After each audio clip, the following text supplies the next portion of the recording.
Nah, saya melihat saudaraku, dalam bahasa Batak itu ketamakan itu dikatakan haholiton. Nah, itu berarti saudaraku pelit. Berarti orang yang tamak adalah orang yang kikir, adalah orang yang pelit. Orang yang kikir adalah orang yang selalu berpusat pada diri sendiri, egosentris. Dia hanya memikirkan untuk dirinya. Dia punya harta, dia punya uang hanya untuk dirinya sendiri. Selamat pagi Bapak Ibu, Saudara yang dikasihi Tuhan Kristus. Pagi ini kita bersyukur kepada Tuhan, kita bisa kembali untuk mendengarkan firman Tuhan. Damai sejahtera dari Allah yang melampaui segala akal, itulah melihara hati dan pikiran kita dalam Kristus Yesus. Pagi ini kita akan berbicara satu tema tentang ketamakan. Bapak Ibu, Saudara yang dikasihi Tuhan Kristus, kita melihat tantangan hari-hari ini, ancaman global dalam era postmodernisme ini, Saudara. Pertama adalah hedonisme, di mana manusia berpikir tentang kesenangan dan kepuasan diri sendiri. Yang kedua adalah sekularisasi, di mana manusia hanya berpikir tentang sekular, tentang dunia ini. Bukan kalau kita mencatat dunia akan hilang dan lenyap, tapi manusia selalu berpikir tentang dunia ini. Yang berikutnya, saudara, ada namanya humanisme. Ya, manusia hanya berpikir tentang kemanusiaan saja, saudaraku. Mempertahankan hak-hak, dia lupa, saudaraku, untuk melakukan kewajibannya, saudara-saudara. Yang berikutnya adalah religius.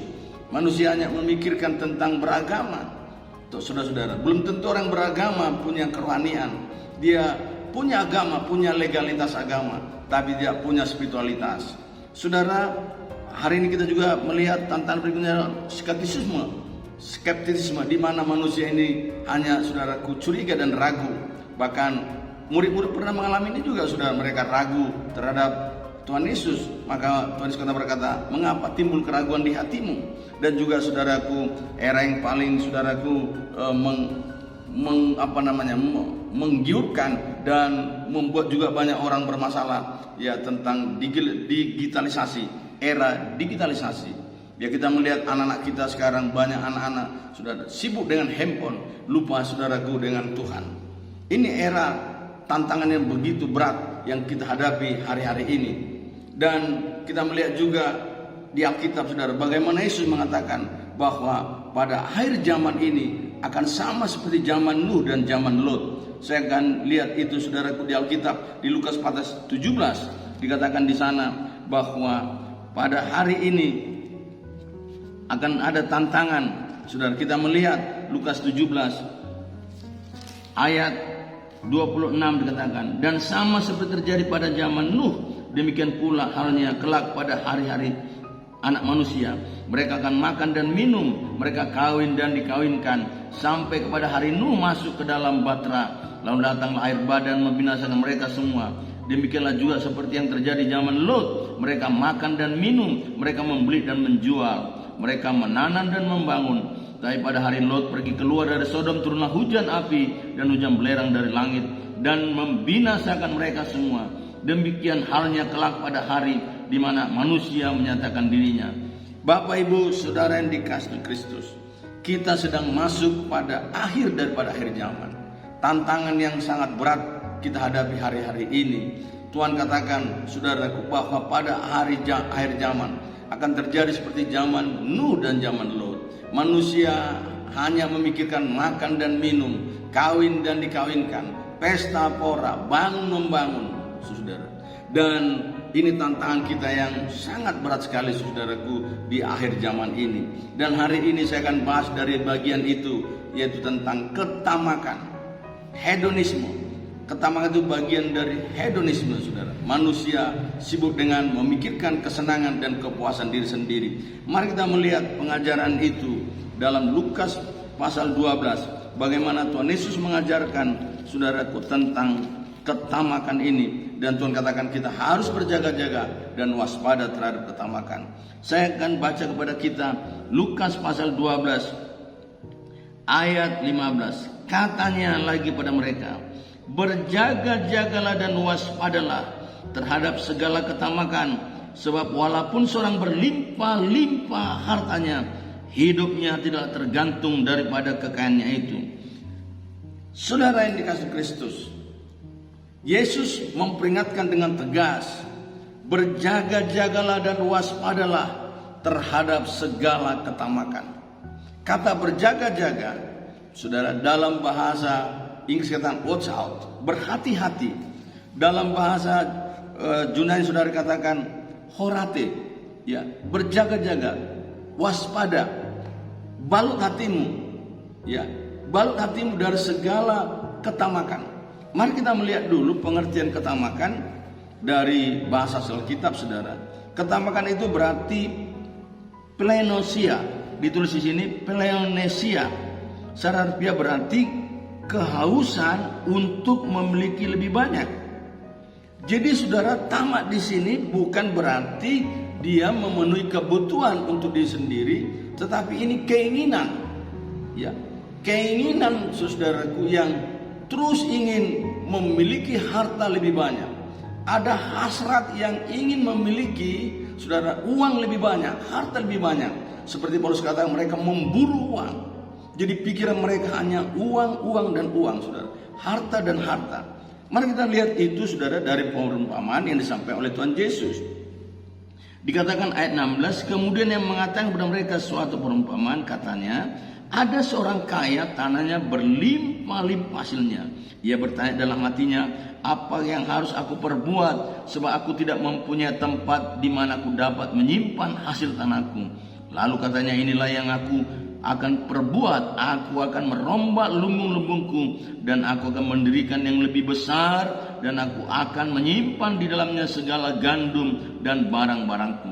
Sesudah itu aku akan berkata pada jiwaku ada padamu banyak barang tertimbun untuk bertahun-tahun lamanya. Beristirahatlah, makanlah, minumlah dan bersenang-senanglah. Dan firman Allah kepadanya, hai engkau orang bodoh, pada malam ini juga jiwamu akan diambil daripadamu, dan apa yang telah kau sediakan untuk siapa itu nanti, demikianlah jadinya dengan orang yang mengumpulkan harta bagi diri sendiri, jikalau ia tidak kaya di hadapan Allah. Saudara-saudara yang dikasihi Kristus, Yesus katakan, berjaga-jagalah terhadap ketamakan, waspadalah terhadap ketamakan. Saudara, kata berjaga-jaga ini dalam bahasa Yunani ditulis dalam dua kata, saudara. Pertama dikatakan horate, itu berarti awasilah dirimu, jagalah baik-baik, jangan sampai sikap tamak merasuk hatimu. Saudara, kedua dikatakan juga, saudara, pilaseste artinya pelihara dirimu, balut hatimu rapat-rapat, agar jangan sampai ketamakan menguasai dan memerintah dirimu. Oleh karena itu, saudara, ketamakan dosa yang harus kita waspadai. Itu makanya Yesus mengingatkan kita, berjaga-jaga dan waspadalah terhadap segala ketamakan. Jangan sampai ketamakan itu merasuk hatimu. Nah, saya melihat, saudaraku, dalam bahasa Batak itu ketamakan itu dikatakan haholiton. Nah, itu berarti, saudaraku, pelit. Berarti orang yang tamak adalah orang yang kikir, adalah orang yang pelit. Orang yang kikir adalah orang yang selalu berpusat pada diri sendiri, egosentris. Dia hanya memikirkan untuk dirinya. Dia punya harta, dia punya uang hanya untuk dirinya sendiri, hanya untuk kepuasannya diri sendiri. Tidak pernah memikirkan harta uang ini, saudaraku, bisa dipakai untuk pekerjaan Tuhan, menolong sesama. Mari kita melihat, saudara. Itu makanya Yesus katakan, berjaga-jagalah, waspadalah terhadap segala ketamakan. Jangan sampai itu merasuk hatimu, saudara. Sebab kalau itu sudah merasuk, itu bisa merusak kita, saudara-saudara. Ketamakan. Mari kita melihat, ya, sampai Yesus memberikan peringatan keras kepada orang kaya ini, hai orang bodoh. Dan lembaga Alkitab menulis, saudara, dikatakan orang kaya bodoh. Wah, saudara, betapa indahnya tadi kalau ditulis orang kaya bijaksana. Ini orang kaya, memang dia kaya tapi bodoh. Yang paling parah memang, saudara, udah orang miskin, bodoh lagi, saudara. Ya, tapi baiknya sebenarnya dia kaya dan dia bijaksana. Saya berdoa kepada kita semua pendengar yang dikasihi Tuhan Kristus, kita menjadi orang kaya, tapi orang kaya yang bijaksana. orang kaya saudara yang punya hikmat, Sophia, bukan orang kaya yang bodoh, Asopia, bukan saudara. Mari kita melihat mengapa Yesus katakan perumpamaan ini ada orang kaya bodoh. Di mana kebodohannya, saudara? Kita lihat ini, ya. Kemudian ia mengatakan pada mereka dalam perumpamaan, katanya, ada seorang kaya, tanahnya berlimpah-limpah hasilnya.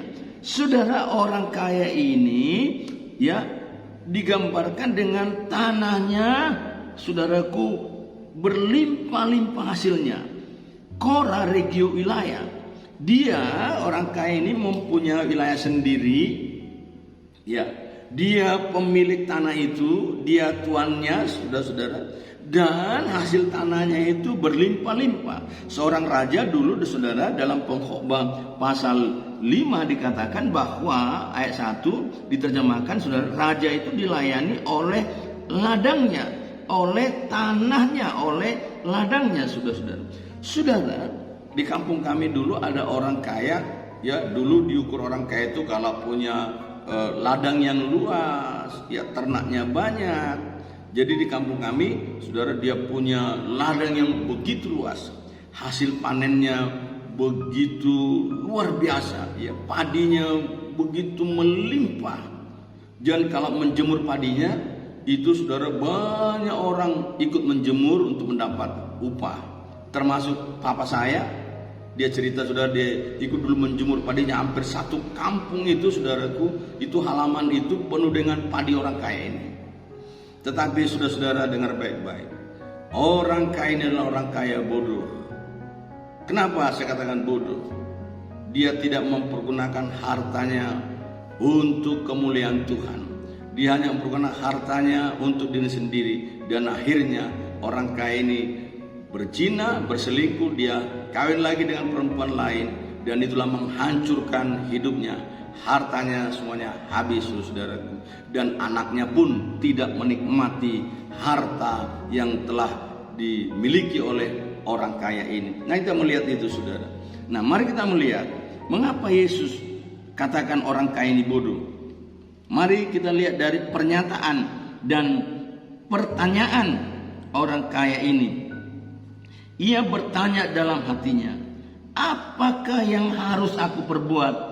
Sebab aku tidak mempunyai tempat di mana aku dapat menyimpan hasil tanahku. Saudara, apakah yang harus aku perbuat? Dalam bahasa Batak, ia bertanya dalam hatinya. Dalam bahasa Indonesia, dalam bahasa Batak, marhusari dorwana. Jadi, saudaraku, berarti orang kaya ini sedang mengalami kebingungan dan kecemasan, ya, tentang, saudara, tempat penyimpanan hartanya. Dikatakan, apakah yang harus aku perbuat? Sebab aku tidak mempunyai tempat di mana aku dapat menyimpan hasil tanahku. Saudara-saudara, orang kaya ini dalam kebingungan dan kecemasan. Dan saya bisa menafsir dia sedang khawatir tentang tempat, perhatikan, tempat di mana dia menyimpan hartanya. Saya beritahu saudara, banyak juga sekarang orang kaya, dia bingung, saudara, dia, saudara-saudaraku, khawatir di mana hartanya disimpan. Makin banyak harta, dengar baik-baik, makin saudara juga mengalami kebingungan tempat penyimpanan harta. Contoh, saudara punya mobil misalnya, saudaraku banyak. Saudara juga bingung kan tempat parkirnya di mana. Begitu juga orang kaya ini, dia bingung di mana hasil tanahnya disimpan. Banyak orang bingung di mana uangnya disimpan. Dengar baik-baik, di dunia ini tidak ada tempat uang, penyimpanan uang yang aman. Banyak orang, saudara, dulu menyimpan uang misalnya di bank, saudara. Ya, dengan berharap bisa nyaman, bisa aman, dan bisa menghasilkan. Tetapi waktu terjadi likuidasi bank, banyak juga orang mengalami stres, banyak juga mereka mengalami, saudara, ketakutan. Karena, saudaraku, tidak lagi tempat yang nyaman, yang aman untuk menyimpan harta dan uangnya. Jadi, saudara, orang kaya ini di dalam kecemasan, kebingungan. Mari kita melihat dulu di kitab Pengkhotbah. Saya beritahu tadi, makin banyak harta, makin banyak juga orang menghabiskan harta itu. Pengkhotbah pasal 5 dikatakan gini, siapa mencintai uang tidak akan puas dengan uang, dan siapa mencintai kekayaan tidak akan puas dengan penghasilannya. Ini pun sia-sia. Dengan bertambahnya harta, bertambah pula orang yang menghabiskannya. Dan apa keuntungan pemiliknya selain daripada melihatnya? Enak tidurnya orang yang bekerja, baik ia makan sedikit maupun banyak. Tetapi kekenyangan orang kaya sekali tidak membiarkan dia tidur. Ada kemalangan yang menyedihkan kulihat di bawah matahari. Kekayaan yang disimpan oleh pemiliknya menjadi kecelakaannya sendiri, dan kekayaan itu binasa oleh kemalangan, sehingga tak ada sesuatu pun padanya untuk anaknya. Saudara-saudara, dikatakan tadi di sini, ya, dan kekayaan itu binasa oleh kemalangan, sehingga tak ada sesuatu pun padanya untuk anaknya. Bayangkan harta yang disimpan, harta yang bertimbun-timbun disimpan, saudara, tidak ada untuk anaknya, habis. Bapak Ibu, memang makin banyak uang, makin banyak saudaraku menghabiskannya. Coba kalau saudara pergi jalan-jalan, saudara katakanlah ke mall, ke plaza. Kalau makin banyak uangmu, makin tergiur engkau membeli sesuatu barang. Apalagi saudara-saudara ditawarkan dengan iklan. Ya, itu makanya saudaraku menghadapi iklan, saudara katakan tidak baik, tidak baik. Itu kata saudaraku Amsal. Kalau saudara bilang semua baik, saudara akan tergiur untuk membeli itu, sehingga saudara membeli yang tidak perlu. Ya, makin banyak uang juga makin banyak saudaraku orang menghabiskannya, bahkan kita pun saudara rindu untuk menghabiskannya. Coba kalau saudara uangmu tidak banyak kau bawa ke mall, saudaraku, maka kau akan berpikir untuk membeli mana yang penting dan mendesak. Saudara tidak akan sekedar membeli barang-barang yang ada di sana. Bapak Ibu, itu kekayaan, itu kebodohan orang kaya ini. Dia bingung dan cemas di mana menyimpan hartanya, saudara. Yesus sudah berkata, kau simpanlah hartamu di sorga, sebab di sorga ngengak dan karat, saudara, tidak bisa merusakkannya, bahkan pencuri tidak bisa mencurinya. Nanti kita akan melihat bagaimana cara menyimpan harta itu.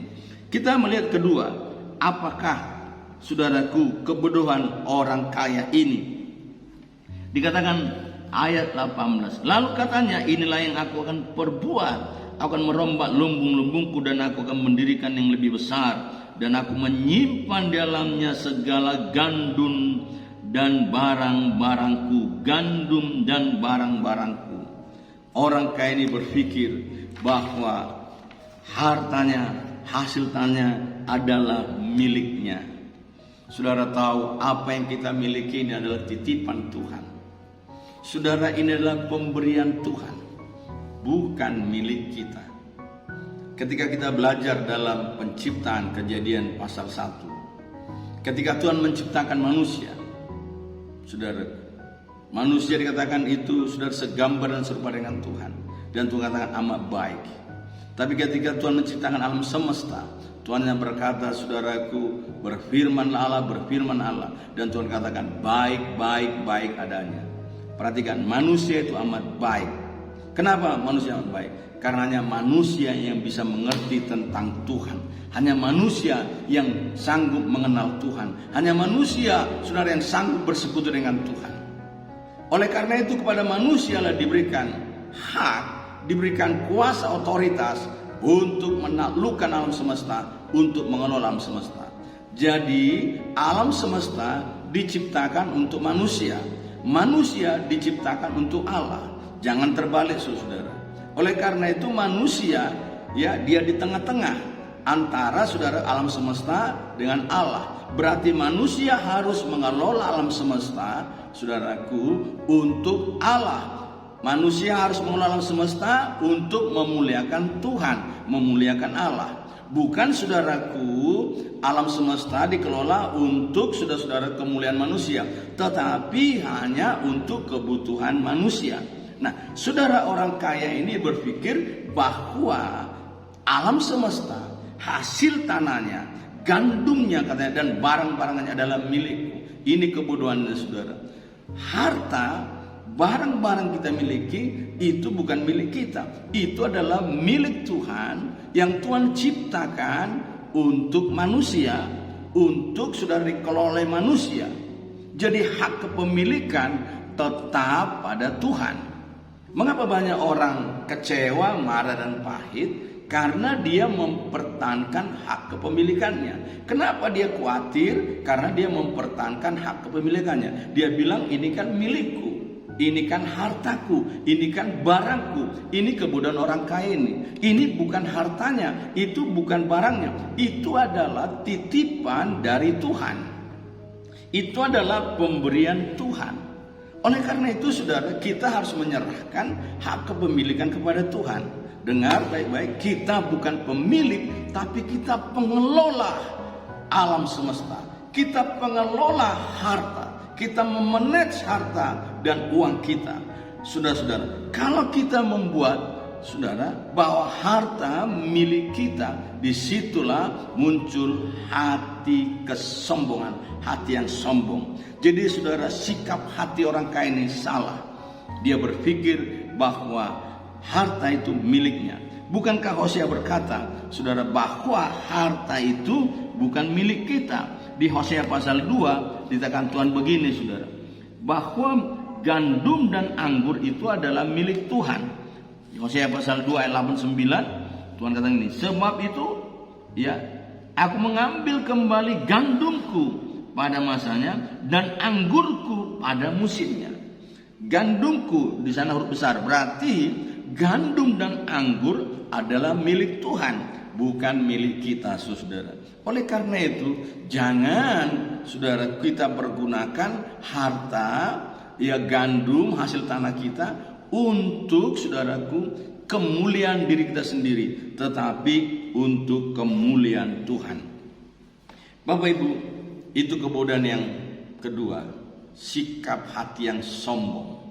Sudah dia berkata bahwa ini adalah milikku, ini adalah hartaku.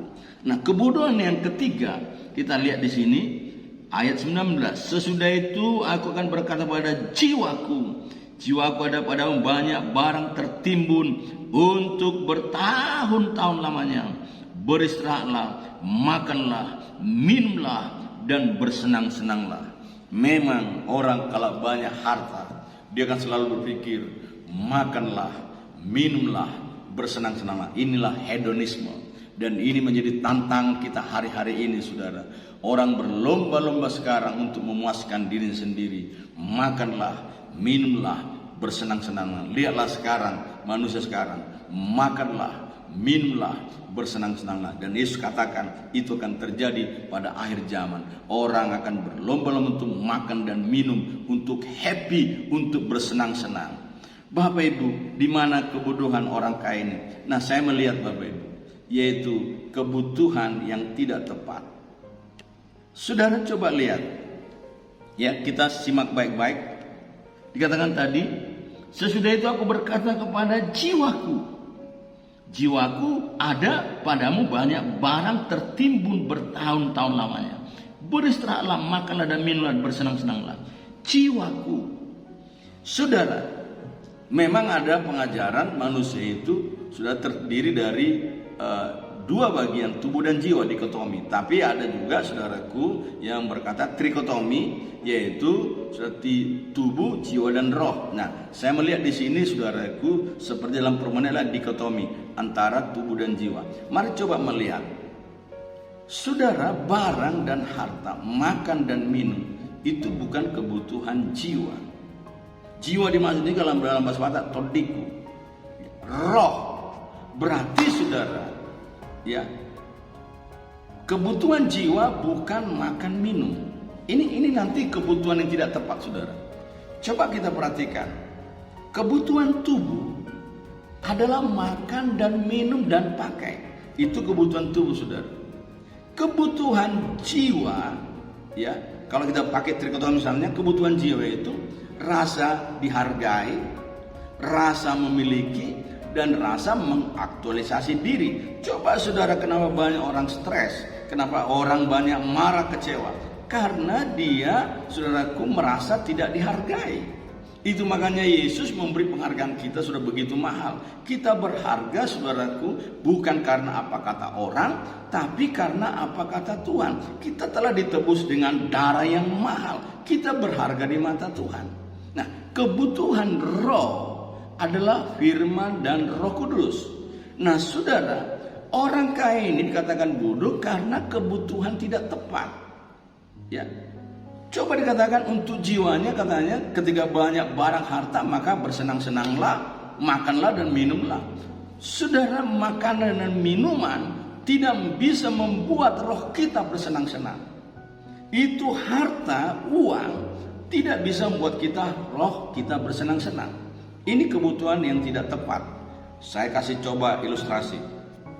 Bapak Ibu, misalnya saudara, kalau saudara memiliki penyakit, contoh ya, penyakit hipertensi, maka saudara harus memilih makanan yang tepat.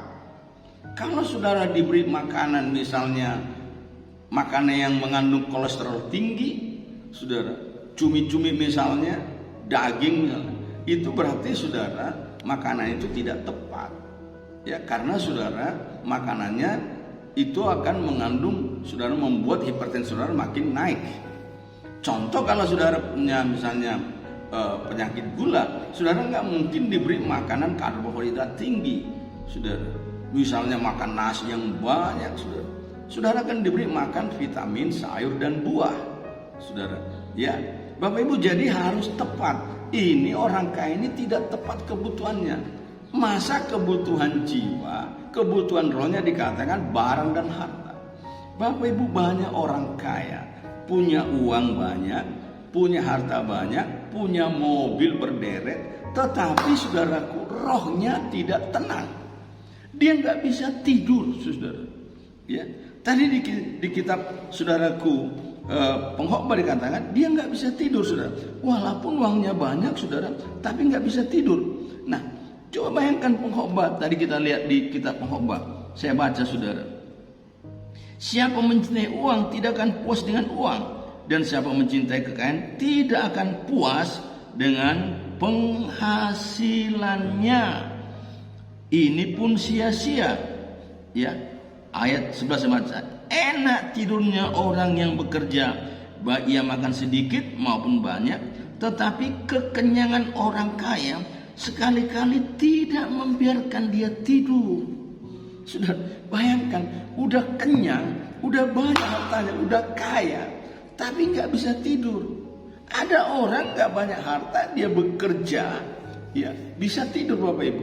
Jadi saudara harus tepat kebutuhan. Ya, jadi kebutuhan untuk membuat roh kita, saudaraku, bersukacita,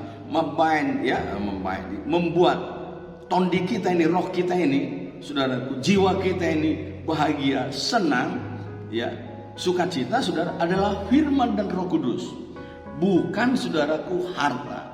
Ini orang kaya ini bodoh, kata Tuhan, karena kebutuhanmu tidak tepat.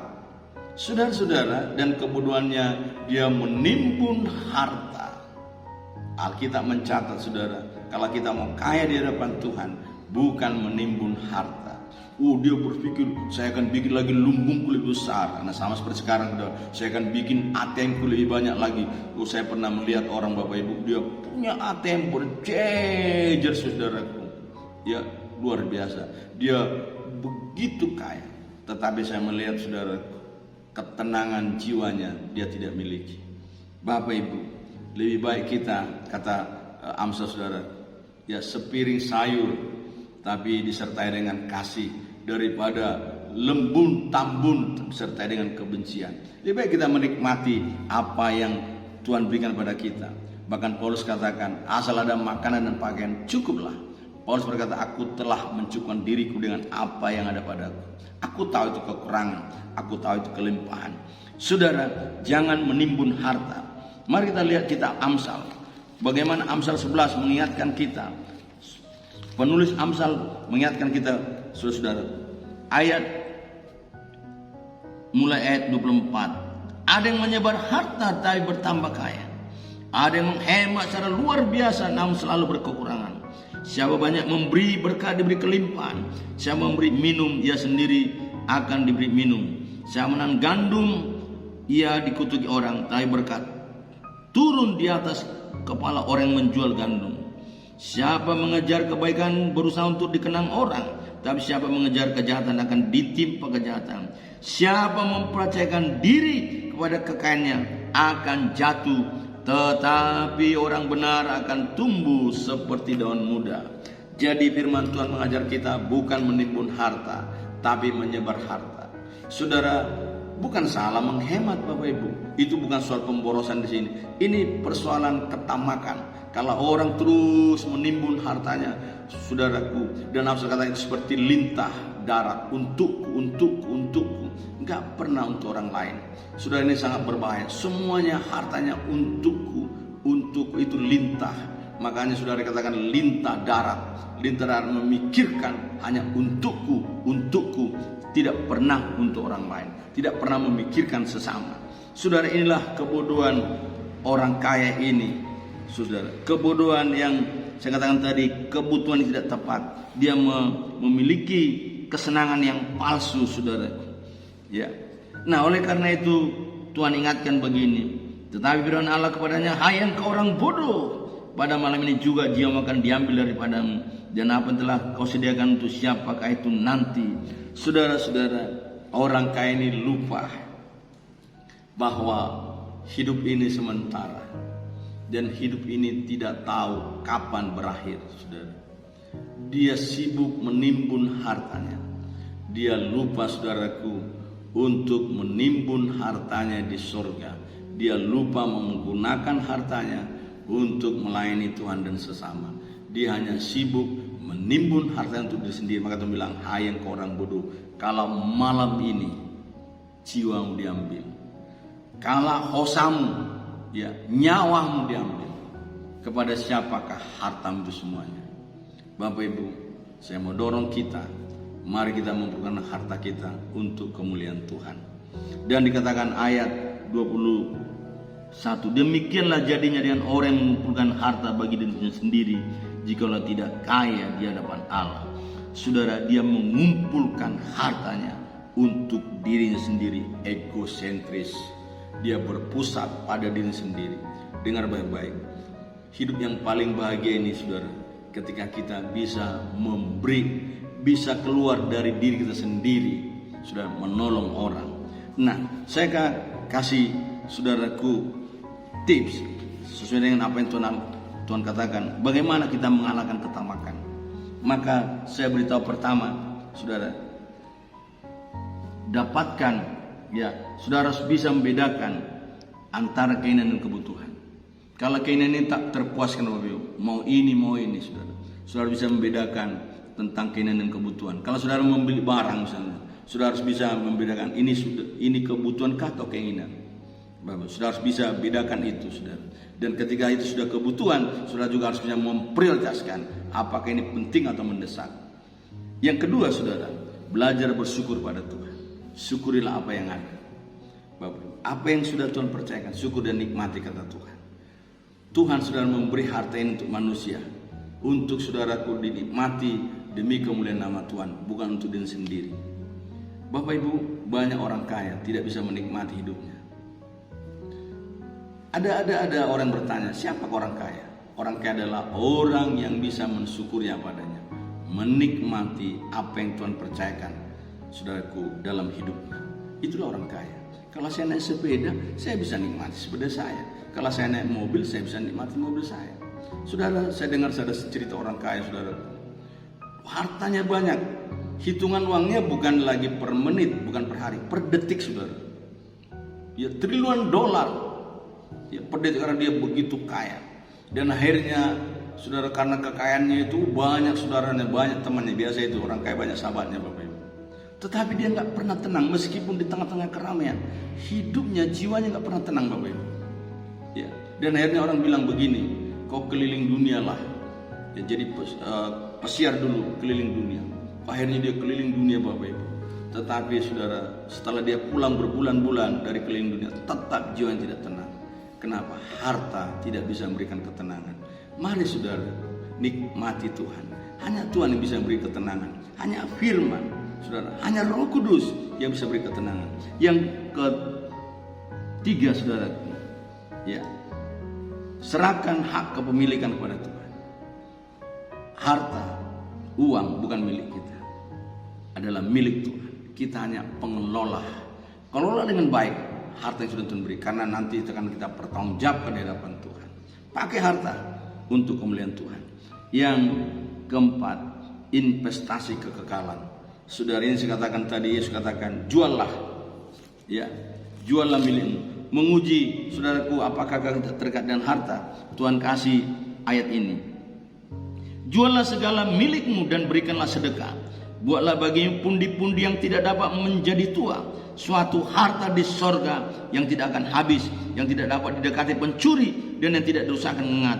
Karena di mana hartamu berada, di situ juga hatimu berada. Bapak Ibu, supaya kita mengalahkan kebodohan, supaya kita tidak disebut orang kaya bodoh, tapi orang kaya bijaksana, supaya kita tidak terikat dengan harta kita, Tuhan kasih satu, saudaraku, ya, nasihat. Ini menguji apa itu daripada harta. Juallah segala milikmu. Ketika harta kita diambil, Bapak Ibu, ketika kita memberi, apakah kita merasa kecewa, merasa pahit, atau sudah merasa bergembira? Bapak Ibu, kalau saudara menyadari bahwa harta ini bukan milik, adalah milik Tuhan, ketika Tuhan memerintahkan itu, saudara kata jual, ya jual, saudara. Karena itu bukan milik kita, itu milik Tuhan. Coba saudara, misalnya pemilik harta, ya, memberitahu pada kita, jual lalu hartaku itu, ya jual, Bapak Ibu. Karena itu bukan harta kita, itu harta dia, Bapak Ibu. Kita hanya pengelola. Ya, saya kasih ilustrasi, Bapak Ibu. Saya sebagai hamba Tuhan, saudara, untuk mengangkat ekonomi jemaat, saya membeli B2, Bapak Ibu, ya. Itu B2, saudara tahu itu. Dan itu dipelihara oleh jemaat, Bapak Ibu. Nah, induknya itu bukan miliknya, itu milik saya, Bapak Ibu. Dan saya katakan, itu bagi dua, ya, bagi dua hasilnya. Nah, itu syarat, saudara. Nah, hasilnya bagi dua lagi, dia lebih banyak dari dia, saudara. Tapi ketika saya bilang jual induknya, dia nggak punya hak, Bapak Ibu, karena itu milik saya. Nah, sama, saudara, harta punya kita milik Tuhan. Ketika Tuhan bilang jual, ya jual. Dan saudaraku, taruhlah itu di pundi-pundi yang tidak, saudaraku, habis-habisnya. Di mana? Di sorga.